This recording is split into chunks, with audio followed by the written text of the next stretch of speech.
नमो गच्छायां नमो लोये सभ्यसागुणं। पंच परमेष्टि भगवान की अनंत अनंत सिद्ध परमेष्टि भगवान की 1000 देवादेवादिनाथ भगवान की 1000 देवादेव श्री राम भगवान की आचार्य भगवान रवि सेन स्वामी की आचार्य भगवान विद्यासागर जी महाराज की आचार्य भगवान विशुद्ध सागर जी महाराज की। यहाँ पर अपना पद्म पुराण चल रहा है और जिसमें कल अपन देख रहे थे कि वज्रबाहु और उदय सुंदर दोनों की दीक्षा हो गई थी और वज्रबाहु की जो स्त्री थी उसने भी जाकर के दीक्षा ले ली थी और उनके साथ में अन्य भी 26 कुमारों ने जाकर के दीक्षा ले ली थी। और वह राज किसको दिया था तो वज्रबाहु के दादा विजय स्यंदन ने भी दीक्षा ले ली थी और राज्य किसको दे दिया था, पुरंदर को राज्य दे दिया था। और सुरेंद्र मन्यु जो वज्रबाहु के पिताजी थे उनने भी दीक्षा ले ली थी। ठीक है, अब क्या हो रहा है तो आगे पुरंदर जो है राज्य कर रहा है। तदनंतर पुरंदर की भार्या पृथ्वीमती ने कीर्तिधर नामक पुत्र को जन्म दिया। अब पुरंदर राज्य कर रहा था, उसकी शादी हो गई किससे, पृथ्वीमती से, तो उसका भी बच्चा हो गया, उसका नाम था क्या, कीर्तिधर।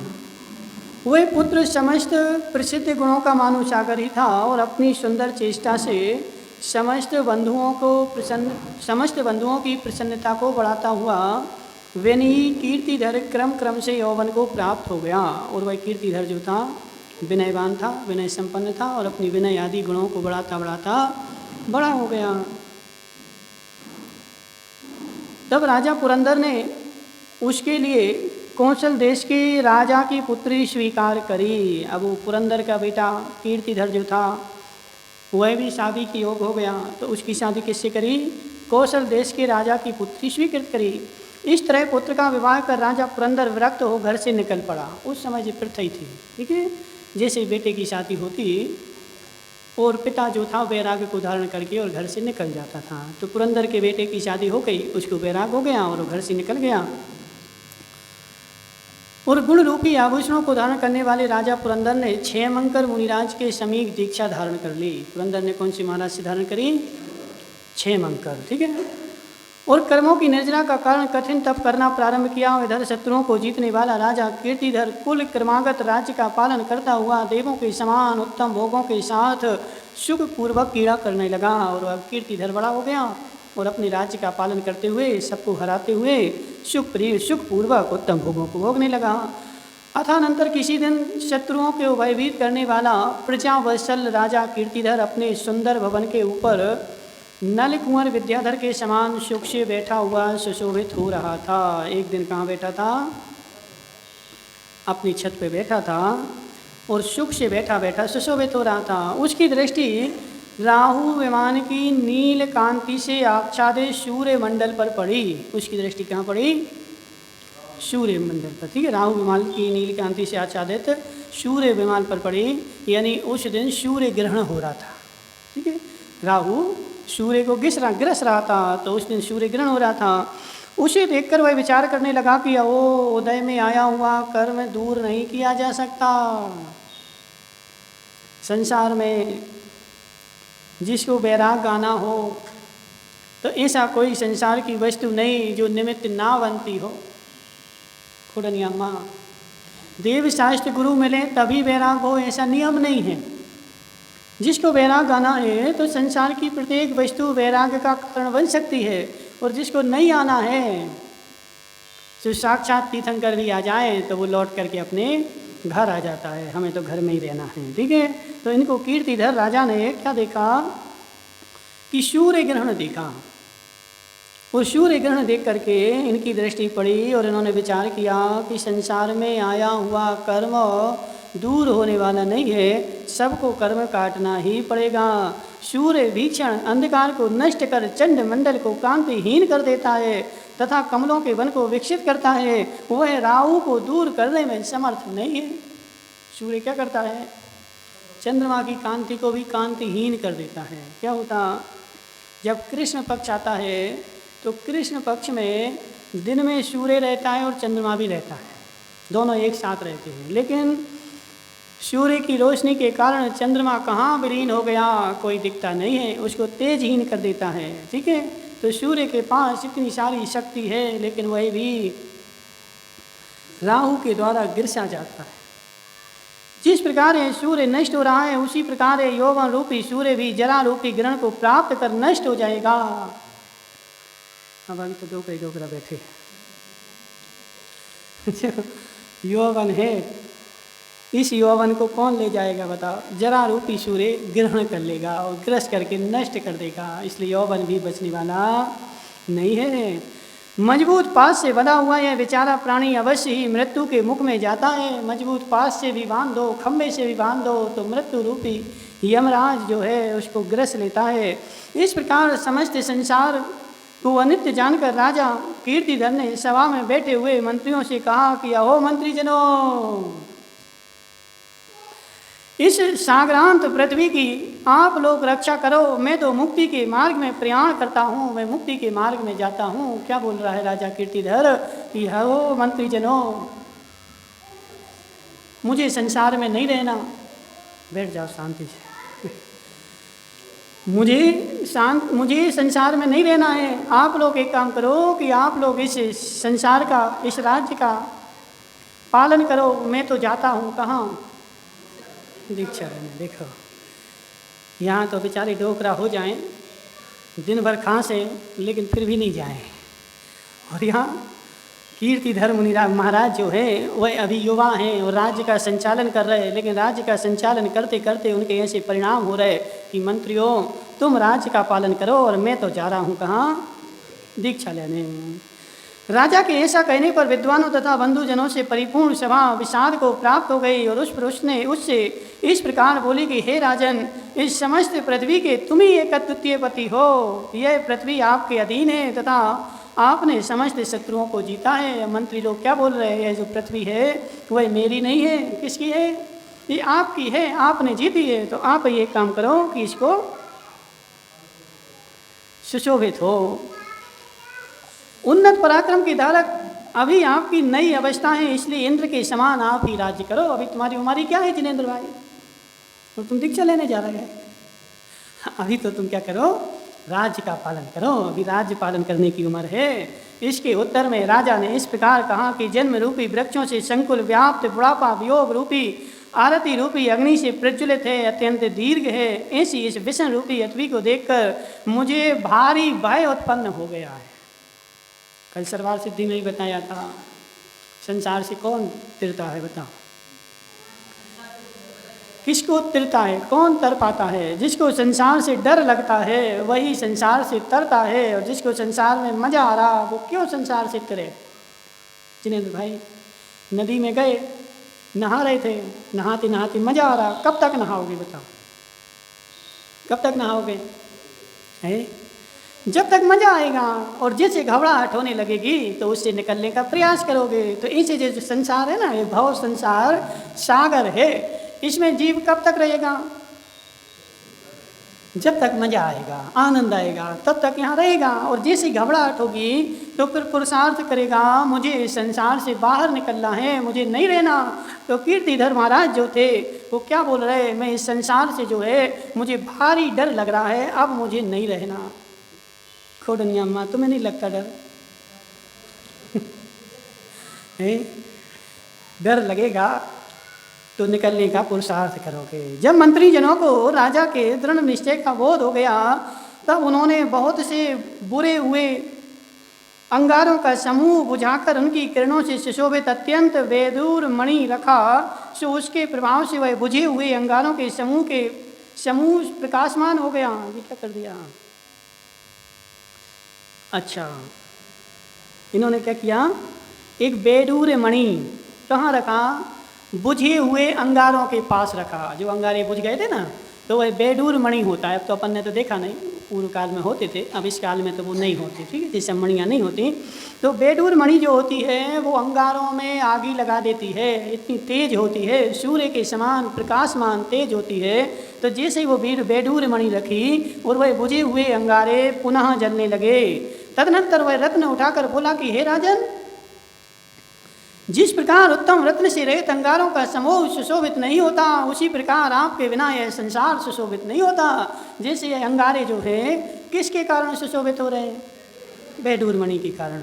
तो इस ये जो राज्य जो है वो किसके कारण सुशोभित हो रहा?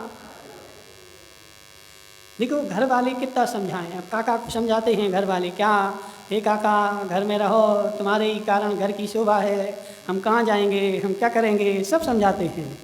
लेकिन जो अज्ञानी होता है वो अज्ञानियों की बातों में आ जाता है, लेकिन जो ज्ञानी होता है, जिनेंद्र भाई, ज्ञानी अज्ञानियों की बातों में कभी भी नहीं आता। तुम कितना कुछ भी करो, इनके बोराओं में गए, महाराज अभी 2 दिन और रुकना है, 2 दिन और रुकना है, हम पीछे के दरवाजे से ज्ञानी को पता है हमें क्या करना है क्या नहीं करना है, लेकिन अज्ञानी जो होता है वो लोगों की बातों में आ जाता है। तो इसको लिए समझा रहे कि हे राजन, तुम्हारे कारण ही इस राज्य की शोभा है। हे नाथ, तुम्हारे बिना ये विचारी समस्त प्रथा अनाथ और विकल होकर नष्ट हो जाएगी। यदि तुम चले जाओगे तो जनता तो अनाथ हो जाएगी, इसका पालन कौन करेगा? और धर्म के नष्ट होने पर क्या नहीं होता सो तुम ही कहो। इसलिए जिस प्रकार आपके पिता ने प्रजा की रक्षा के लिए आपको देकर मोक्ष प्रदान करने में दक्ष तपस्या किया, उसी प्रकार आप भी अपने इस कुल धर्म की रक्षा कीजिए। क्या बोल रहे मंत्री जन कि जैसे आपके पिताजी जो थे तो उन्होंने आपको पहले बड़ा किया और आपको राज्य के योग्य किया, उसके बाद वो दीक्षा लेने गए, तो आप भी एक काम करो, बच्चे पैदा करो, बच्चे बड़े हो जाएं, वो राज्य संभालें, फिर तुम एक काम करना, फिर तुम दीक्षा लेने जाना। कौन बोल रहा है? मंत्री वर, ठीक है। अथानंतर कुशल मंत्रियों के इस प्रकार कहने पर राजा कीर्तिधर ने नियम ले लिया कि जिस समय में पुत्र को उत्पन्न हुआ सुनूंगा, उसी समय मुनियों का उत्कृष्ट पद अवश्य ही धारण करूंगा। बड़ा हुआ नहीं, मंत्रियों ने कहा, मंत्रियों ने कह दिया, समझाया, समझ गए, लेकिन क्या नियम ले लिया? जिस दिन मेरे पास समाचार आएगा कि राजा के पुत्र उत्पन्न हो गया है, वही दिन मेरे दीक्षा का दिन होगा। जिनेंद्र भाई, कितना बड़ा वैराग्य होगा, कितना दृढ़ वैराग्य होगा कि जिस दिन मैं सुनूंगा। खोरनिया माँ, यहाँ तो बेचारे डोकरे सोच रहे अभी पोता का पोते के पोता और हो जाए, हम कहाँ कब दीक्षा लेंगे बताओ? महाराज पोते के पोते हो जाएं, उसके बाद दीक्षा लेंगे। और जी क्या बोल रहा है कि हमारे बेटा जिस दिन पैदा होगा वही पैदा होने का दिन और मेरी दीक्षा का दिन होगा। इतना अटल वैराग्य है, समझो। तदनंतर जिसके भोग और पराक्रम इंद्र के समान थे तथा जिसकी आत्मा सदा सावधान रहती थी, ऐसे राजा कीर्तिधर ने सब प्रकार के भय से रहित एवं विवशता से युक्त दीर्घ काल तक पृथ्वी पर राज्य किया। और वहाँ पर राज्य करते करते वह अपने सुख से भोग रहा है। तदनंतर उगते हुए सूर्य के समान क्या हुआ? तदनंतर राजा कीर्तिधर के साथ चिरकाल तक सुख पूर्वक उपभोग करती हुई रानी सह्यदेवी ने सर्व गुणों से परिपूर्ण एवं पृथ्वी के धारण करने में समर्थ एक पुत्र उत्पन्न कर दिया। लेकिन अभी राजा को बताएंगे नहीं। क्यों नहीं बताएंगे? क्योंकि राजा चला जाएगा। पुत्र जन्म का समाचार राजा के कानों कान तक ना पहुंच जावे, इस वजह से पुत्र का जन्म उत्सव नहीं मनाया गया और इसी कारण कितने ही दिन तक प्रसव का समय गुप्त रखा गया। रानी चली गई, बोले रानी कहाँ है? तो वो तो घूमने गई है। हाँ, वो तो पियर चली गई। अब राजा तो पहले से ही बैरागी था, उसको ज़्यादा कोई मतलब तो था नहीं। गई तो अच्छी चली गई, पनवेश्वरी ऐसे बोलते कि नहीं, गई तो अच्छी चली गई, ठीक है। तो राजा बैरागी था, रानी गई कहाँ? प्रसव घर में, और बच्चा हो गया, बहुत दिन हो गए, लेकिन राजा को आज तक नहीं बताया। तदनंतर उगते हुए सूर्य के समान वह बालक चिरकाल तक छिपा कर कैसे रखा जा सकता था? कभी ना कभी तो कोई ना कोई बताएगा ही बताएगा। इसलिए ऐसी होता है, तुम कितना कुछ भी करो, कितना छिपाओ, लेकिन एक ना एक दिन पता चला ही जाता है। फलस्वरूप किसी दरिद्र मनुष्य ने पुरस्कार पाने के लोभ से राजा को खबर दे दी। अब दरिद्री था, इतनी अच्छी खबर राजा को देंगे तो राजा हमें नोट दे देगा, पुरस्कार दे देगा। तो इस लोभ से राजा ने क्या किया, उस व्यक्ति ने राजा को खबर दे दी। राजा ने हर्षित होकर उनके लिए मुकुट आदि दिए और विपुल धन से युक्त 100 गांवों के साथ घोष नाम का मनोहर शाखा नगर 100 गांव दे दिए। जिनेंद्र भाई, पुत्र उत्पन्न हुआ है, इतनी सी खबर लेकर के आया तो सोने का जो मुकुट था वो भी दे दिया और 100 गांव दे दिए। बताओ कितने बड़े होंगे। इतना महान वैभवशाली था। अब तुम लोग सोचो कि गरीब होगा इसलिए दीक्षा ले ली। लोगों की आजकल ऐसे ही धारणा होती है। कौन बोले दीक्षा ले ली, क्यों ले ली? बोले खाने को नहीं होगा तो दीक्षा ले ली। ऐसा नहीं है। 100 गांव जिसने अपनी खबरी को दे दिए तो उसके पास कितने गांव होंगे बताओ। अब वो जाकर के क्या कर रहा है, और माता की महा तेजस्वी गोद में स्थित उस एक पक्ष के बालक को, कितने हुए थे? अभी 15 दिन हुए थे। कितने दिन तक छिपाओगे? एक पक्ष के बालक को बुलाकर उसे बड़े वैभव के साथ अपने पद पर बैठाया और सब लोगों का सम्मान किया। चूँकि उसके उत्पन्न होने पर वह कौशला नगरी वैभव से अत्यंत मनोहर हो गई थी। अब जो बच्चा उत्पन्न हुआ उस बच्चे के प्रभाव से नगरी का नाम क्या था? कौशला नगरी। ठीक है, तो वह कौशला नगरी कैसी हो गई थी? तो वैभव संपन्न हो गई थी।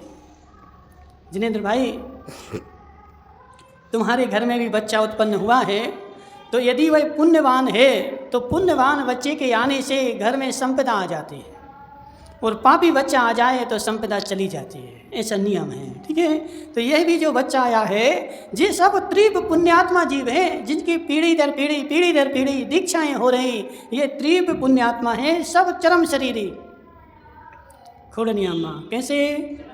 चरम शरीरी, उसी भाव से सब मोक्ष जाने वाले हैं। अभी उनके पिताजी पुरंदर तो चले ही गए, और इनके जो बेटा जे भी अभी जाने वाला है, उनका बेटा वो भी जाने वाला है।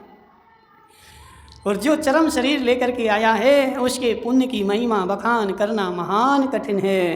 तो जैसे ही वह बालक उत्पन्न हुआ तो क्या हो गया? वह नगरी मनोहर हो गई और वैभव से संपन्न हो गई। इसलिए उत्तम चेष्टाओं को धारण करने वाला वह बालक सुकौशल इस नाम को प्राप्त हुआ। उस बालक का क्या नाम रखा? सुकौशल। ठीक है। तदनंतर राजा कीर्तिधर भवन रूपी कारागृह से निकलकर तपोवन में पहुंच गए। भवन कैसा है? कारागृह। एक भजन है ना, आता तुम लोगों को? बनिता बेड़ी घर कारागृह परिजन है रखवाले। बैराग्य भावना। देखो सबने पढ़ा लेकिन बैराग्य कोई को नहीं हुआ। क्या बोला? बनिता बेड़ी घर कारागृह परिजन है रखवाले। जो घर वाली है जिनेंद्र भाई वो क्या है? बेड़ी है। अब सत्य बताओ, जब से शादी हुई, जब शादी नहीं हुई थी तो बाहर घूमने जाते थे तो 8 दिन की कह के गए तो 15 दिन में आते थे। सत्य है कि नहीं? और जब से शादी हुई तो 8 दिन की कह के जाते और 5 दिन में ही आ जाते। होता कि नहीं? जैसे ही घर से बाहर निकले, घर से बाहर जा कर के मन नहीं लगता है। वह जो बेड़ी पड़ी ना पैर में, बेचारा कहीं भी चला जाए। आचार्य बोलते थे कि ये बिना सींग पूंछ का बैल है। कैसा है? बिना सींग पूंछ का बैल है। उस सींग पूंछ वाले बैल को भी रस्सी से छोड़ दो तो वो भी भागने का प्रयास करता है, और लेकिन भाग करके शाम को अपने बंधने के स्थान पर फिर आकर के खड़ा हो जाता है। तो इसलिए मनुष्य बिना सींग का, बिना पूंछ का, इसको डंडा मार के ही भगाओ तो भगता नहीं है। भाग जाएगा लेकिन कितनी देर के लिए? घंटे 2 घंटे। कभी लड़ाई हो जाए, जिनेंद्र भाई लड़ाई हुई घर में? कभी देवी से लड़े? कभी नहीं लड़े। कभी देवी से लड़ाई हो जाए और देवी डंडा मार के भगा दे कि भाग जाओ, घर में नहीं आना, सो भाग जाएगा। लेकिन कब तक? 2 घंटे 4 घंटे दुकान पे बैठा रहेगा, लेकिन जैसे ही शाम होगी तो फिर आ जाएगा अपनी खूंटी पे बंधने के लिए। इसलिए जी बिना सींग पूंछ का बैल है, भागने की भी कभी कोशिश नहीं करता है कि मैं इसे कारागृह से भाग जाऊं। लेकिन वह कीर्तिधर मुनिराज जो हैं वह तपोवन में पहुँचे और तप संबंधी तेज से वर्षा काल से रहे सूर्य के समान अत्यधिक सुशोभित होने लगे और वहाँ बैठ करके अत्यंत तपस्या करने लगे। अथानंतर जो घोर तपस्वी थे, पृथ्वी के समान क्षमा के धारक थे, प्रभु थे, और जिनका शरीर मेल रूपी कंचुक से व्याप्त था और जिन्होंने मान को नष्ट कर दिया था, उनके शरीर पर क्या हो गया था? मेल चढ़ गई थी। और मान को उन्होंने नष्ट कर दिया था। जो उदार हृदय थे, जिनका समस्त शरीर तप से सूख गया था। शरीर कैसा हो गया था? इतना तप किया और फिर भाई शरीर पूरा सुखा डाला। तुम कब करोगे कि नहीं? कब करोगे? 80 साल के बाद है। और जो अत्यंत धीर थे, केशलंच करने को जो आभूषण के समान समझते थे और जिनकी लंबी भुजाएं नीचे की ओर लटक रही थीं और जो युग प्रमाण अर्थात 4 हाथ प्रमाण मार्ग में दृष्टि डालकर चलते थे, जो स्वभाव से ही मत हाथी के समान मंद गति से चलते थे। हाथी की गति संसार में प्रशस्त मानी जाती है। सबसे अच्छी गति किसकी होती है? हाथी की। और सबसे बुरी किसकी होती है?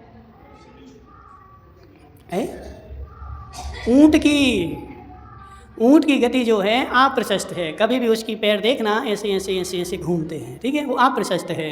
और हाथी जो होता है मत होकर के चलता है, उसकी गति सबसे अच्छी है, ठीक है। तो जिन्होंने चिरकाल का उपवास धारण कर रखा था, ऐसे कीर्तिधर मुनिराज भ्रमण करते हुए गृह पंथी के क्रम के प्राप्त अपने पूर्व घर में वृक्षा के लिए प्रवेश करने लगे। अब मुनिराज तो जंगल में रहते थे, बहुत दिन का उपवास था और उपवास का पालना करने के लिए उन्होंने नियम लिया, घर की पंथी का नियम ले लिया। इतने घरों तक यदि कोई पड़ जाएगा आहार मिलेगा तो आहार ग्रहण करूंगा, इतने घर के बाहर यदि कोई पड़ जाएगा तो आहार ग्रहण नहीं करूंगा। ऐसी भी निधि होती है, क्या बोलते हैं इसको? विविक्त शय्यासन, वृत्ति परिसंख्यान, ठीक है। विविक्त शय्यासन तो सोने के लिए बोलते हैं, हाँ। तो वृत्ति परिसंख्यान में ऐसा भी नियम ले सकते हैं कि इस गली में आहार मिलेगा तो ही ग्रहण करेंगे, इस गली के बाहर आहार ग्रहण नहीं करेंगे। अर्थुना में हमने एक दिन ली थी, इस गली में यदि कोई पड़ जाएगा तो ये आहार करेंगे, फिर उस दिन कोई ने नहीं पड़ गया तो उपास हो गया। चौका दूसरी जगह लगे थे, लेकिन इस गली में यदि कोई पड़ जाएगा तो ही आहार करें। तो इसको वृत्ति परिसंख्यान बोलते हैं। घरों का भी नियम ले सकते हैं, गली का भी नियम ले सकते हैं, किलोमीटर का भी नियम ले सकते हैं। विभिन्न प्रकार के नियम लेकर के जो नियम लिया जाता है उसको वृत्ति परिसंख्यान बोलते हैं। तो मुनिराज ने नियम ले लिया कि इतने इतने घर तक यदि मुझे कोई पड़ जाएगा तो मैं आहार करूँगा, वरना नहीं करूँगा, ठीक है। और उसके लिए वो क्या किए, अपने पूर्व के घर में ही घुसने लगे कि यहाँ पे तो आहार मिला ही जाएगा। उस समय उनकी गृहस्थ अवस्था की स्त्री सह देवी झरोके में दृष्टि लगाए हुए खड़ी थी। वो खड़ी थी कहाँ? झरोके में, मतलब खिड़की में दृष्टि लगाए ऊपर खड़ी थी। और आते देख परम क्रोध को प्राप्त हो गई। मुनिराज को आते देख महान क्रोध हो गया। ऐसे भी जीव होते हैं जिनकी दुर्गति होनी हो, उनको मुनिराज देख करके क्रोध आता है। जिनेंद्र भाई, ये ऐसा नियम है, अपनी नोट कर लेना। जिस व्यक्ति को मुनिराज को देख करके क्रोध आए, भक्ति नहीं उमड़े, तो समझ लेना उसकी अगली गति दुर्गति होने वाली है। और जो सुगति में जाने वाला होगा उसको मुनिराज देख करके आह्लाद भाव आएगा, प्रसन्नता होगी कि मुनिराज मिल गए। देखो, मुनिराज भी बड़े भाग्य से मिलते हैं। अब तुम बड़ौदिया वाले बोला हमारे यहाँ तो आते ही रहते, ऐसा नहीं है। अभी देश में ऐसे ऐसे गांव हैं जहाँ कोई मुनिराज जाते नहीं हैं, जीवन में आज तक नहीं गए। हम यहाँ गए थे, 12 के पास में एक छीपा बड़ौत करके गांव है। आज तक वहाँ मुनिराज नहीं गए, और कोई गए तो आहार करके निकल गए। हम उस रास्ते से वहाँ से 20 किलोमीटर पास से 2 बार निकले, वो बार बार लगे रहे महाराज चलो चलो चलो, लेकिन योग संयोग ऐसा बैठा कि नहीं गए। 10-10 किलोमीटर तक वो पीछे लगे रहे, महाराज चलो 2 दिन रुकना, हमारे यहाँ आते नहीं हैं, हमारे यहाँ कोई नहीं आता है। तो उन लोगों से पूछो कि मुनिराज की कीमत क्या होती है, जिनके यहाँ रोज आ रहे। शिवार्पित भाई अपनी दुकान चला रहा है, वो तो आ रहे महाराज और आएंगे, कल फिर आएंगे। वस्तु की कीमत अभाव में ही होती है। जिसके पास सद्भाव है उसको वस्तु की कीमत नहीं होती। जिसका पेट भरा है उसको गुलाब जामुन भी रखे हों तो कीमत नहीं होगी। जिसके पेट में भूख लगी है, 4 दिन से भोजन नहीं मिला है, उसको सूखी रोटी भी मिल जाए तो चाव से खाता है। इसलिए वस्तु की कीमत कहाँ होती है? अभाव में ही होती है, सद्भाव में नहीं होती। तो वह सहदेवी जो थी मुनिराज को देख करके परम क्रोध को प्राप्त हो गई, और क्रोध से उसका मुंह लाल हो गया। इतना क्रोध लाल हो गया। ओंठ चबाती हुई उस दुष्टा ने द्वारपालों से कहा कि यह मुनि घर को फोड़ने वाला है, इसलिए यहाँ से शीघ्र ही इसको निकाल दिया जाए। द्वारपालों से बोल दिया, ये जो मुनि है ये घर को फोड़ने वाला है, इसलिए शीघ्र ही इसको क्या करो, धक्के मार के घर से बाहर निकाल दो। मुग्ध सर्वजन प्रिय और स्वभाव से ही कोमल चित्त का धारक सुकुमार कुमार जब तक इसे नहीं देखता तब तक शीघ्र ही इसको दूर कर दो। जब तक सुकुमार नहीं देख ले, वहाँ सुकुमार लिखा था, यहाँ सुकुमार लिखा है, देखो देखते 1 मिनट, 6-7 सुकुमार लिखा है, ठीक है। गाथा में भी सुकुमार लिखा है और हिंदी में संस्कृत में दोनों में ही, और यहाँ पे दोनों में सुकौशल लिखा है, गड़बड़ हो जाता है, ठीक है। और इन दोनों की कहानियाँ हमेशा मिल जाती हैं। अभी और आगे देखते हैं कौन है। यदि मैं और भी नग्न मनुष्यों को महल के अंदर देखूंगी तो हे द्वारपालो याद रखो मैं अवश्य ही तुम्हें दंडित करूंगी। हे द्वारपालो, ये तो नग्न मनुष्य यहाँ आया है, इसको तो निकाल ही दो। आज के बाद भी कोई भी नग्न मनुष्य इस मेरे महल के अंदर आएगा और मैंने देख लिया तो सारे द्वारपालों को दंड दिया जाएगा। मेरे महल में आज से जो है एक भी नग्न पुरुष नहीं देखना चाहिए। ये निर्दय जब से शिशु पुत्र को छोड़कर गया है तभी से इन लोगों ने मेरा संतोष नहीं रहा। ये लोग महाशूर वीरों से सेवित राज लक्ष्मी से द्वेष करते हैं। क्या बोल रहे जी, जो मनुष्य है ना, जी बच्चे को छोड़ के चले गए, इनको राज लक्ष्मी से द्वेष है, इनको धन संपदा से द्वेष है, इसलिए जो छोड़ के चले गए वे लोग मशहूर वीरों से, ठीक है, हो गया। सही देवी के इस प्रकार कहने पर जिनके मुख से दुर्वचन निकल रहे थे तथा जो हाथ में वेत्र धारण कर रहे थे, ऐसे दुष्ट द्वारपालों ने उन मुनिराज को दूर से ही शीघ्र निकाल दिया। द्वारपाल डंडा लेकर के गए और उनको दूर से भगा दिया। महाराज बेचारे क्या करें, भाग गए। वही मुनिराज हैं जो सैकड़ों लोगों को अकेले हरा देते थे, उसी नगर के राजा, स्त्री के पति। अब देख लो, वो बोलते महाराज हमारी देवी तो बहुत अच्छी। मोहित भाई बोलो ना, हमारी देवी तो बहुत अच्छी जीव, यह वही देवी है जिसके साथ भोग भोगे थे, आज उसने डंडे मार के घर से बाहर निकाल दिया। देवी कब तक अच्छी, जब तक स्वार्थ की पूर्ति हो रही। जब स्वार्थ की पूर्ति होना बंद हो जाएगी तो डंडा मार के घर से भगा देगी। वो डंडा मार के भगाए, उसके पहले ही भग जाओ, ठीक है, तो कल्याण है, वरना कोई। इन्हें ही नहीं, राजभवन में विद्यमान राजकुमार धर्म का शब्द ना सुन ले, इस भय से नगर में और भी जो मुनि विद्यमान हो उन सबको नगर से ही निकाल दो। हाँ, ये नहीं, इन्हीं को अकेले नहीं निकालना है, किसको निकालना है, इस नगर में और भी जितने मुनिराज हों उन सबको नगर से ही भगा दो। काज से मेरे बेटे को कभी भी धर्म नामक शब्द जो है सुनाई नहीं दे। कितनी क्रूरता हो गई। बच्चे को जो धर्म नाम का 2 शब्द है वो कभी सुनाई नहीं देना चाहिए। इस प्रकार वचन रूपी वसूले के द्वारा छीले हुए मुनिराज को सुनकर तथा देखकर जिसका भारी शोक फिर से नवीन हो गया था तथा जो भक्ति से युक्त थी, ऐसी सुकोशल धाय चिरकाल बाद अपने स्वामी कीर्तिधर को पहचान कर गला फाड़ फाड़ करके रोने लगी। अब ऐसा दृश्य देख करके, और जिसको रोना नहीं आए तो वो पत्थर का है। पत्नी रानी अपने पति को अपने राज्य से बाहर धक्का दे करके निकाल रही है, और यह कौन देख रहा था, तो उसकी धाय देख रही थी। धाय का क्या नाम है, नहीं धाय का नाम नहीं लिखा, ठीक है, धाय। तो धाय जो थी सब कुछ देख रही थी, तो जब उससे देखा नहीं गया और आँखों से आंसू निकल गए और गला फाड़ फाड़ करके रोने लगी। क्या हो रहा है। उसे रोती सुनकर सुकौशल शीघ्र ही उसके पास आया और सांत्वना देता हुआ बोला, हे माता, कहे तेरा अपमान किसने किया है।